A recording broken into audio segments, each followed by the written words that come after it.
எரேமியா அதிகாரம் 46 வசனம் 28. என் தாசனாகிய யாக்கோபே, நீ பயப்படாதே என்று கர்த்தர் சொல்லுகிறார்.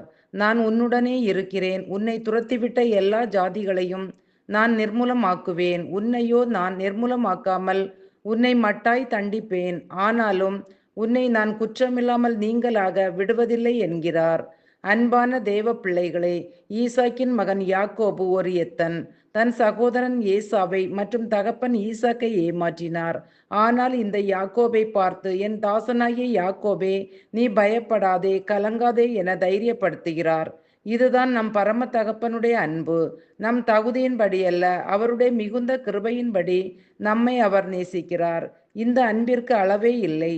ஆகவேதான் தேவன் நம்மேல் அன்பு கூர்ந்து தன்னுடைய ஒரே பேரான குமாரனை நம் பாவங்களை போக்கும் பலியாக ஒப்பு கொடுத்தார்.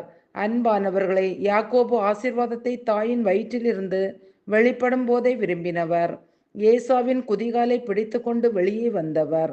தன் அண்ணன் ஏசாவின் சேஷ்டபுத்திர பாகத்தை அப்பமும் பயிற்றங்கூளையும் கொடுத்து பெற்று கொண்டவர். மட்டுமல்ல, கர்த்தரோடு போராடி ஆசீர்வாதத்தை பெற்றவர். பிரியமானவர்களே, நாமும் கூட கர்த்தர் நமக்கு உண்டு பண்ணி வைத்திருக்கிற இம்மைக்குரிய பரலோகத்திற்குரிய ஆசீர்வாதங்களை பெற்றுக்கொள்ள பிரயாசப்பட வேண்டும். இஸ்ரவேலை ஆசீர்வதிப்பதே கர்த்தருக்கு பிரியம்.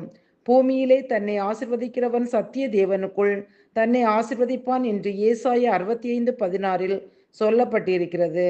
இன்று நாம் நம்மை ஆசீர்வதித்து பேசிக்கொண்டிருக்கிறோமா? இல்லாவிடில் அவிசுவாசப்பட்டு வாழ்க்கை இவ்வளவுதான் என எதிர்மறையாக சிந்தித்து பேசிக்கொண்டிருக்கிறோமா? யாக்கோபை போல ஆசீர்வாதங்களை நாடுவோம். அன்பானவர்களை, எத்தனாகிய யாக்கோபின் பெயரையே கர்த்தர் இஸ்ரவேல் என மாற்றினார். அப்படியானால் கர்த்தர் இவரை மிகவும் நேசித்தார், என் தாசன் என அழைத்தார்.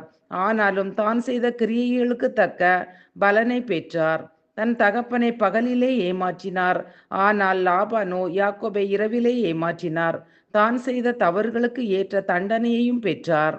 ஆம், தாம் செய்த பாவங்களினால் மட்டான தண்டனைகளை பெற்றாலும் கர்த்தருடைய அன்பை எவ்வளவாய் பெற்றிருந்தார் என நாம் தியானிக்க வேண்டும்.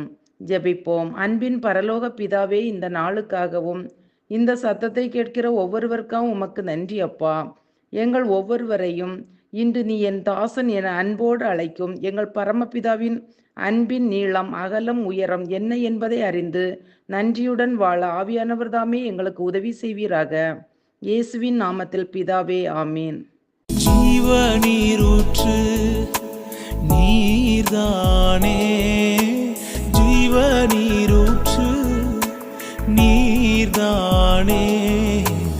உந்தன் மேல் தாகம் கொண்டே இயேசுவே, உந்தன் மேல் தாகம் கொண்டே. அப்பா, நான் உம்மை பார்க்கிறேன், என் அன்பே, நான் உம்மை துதிக்கிறேன். இயேசு அப்பா, நான்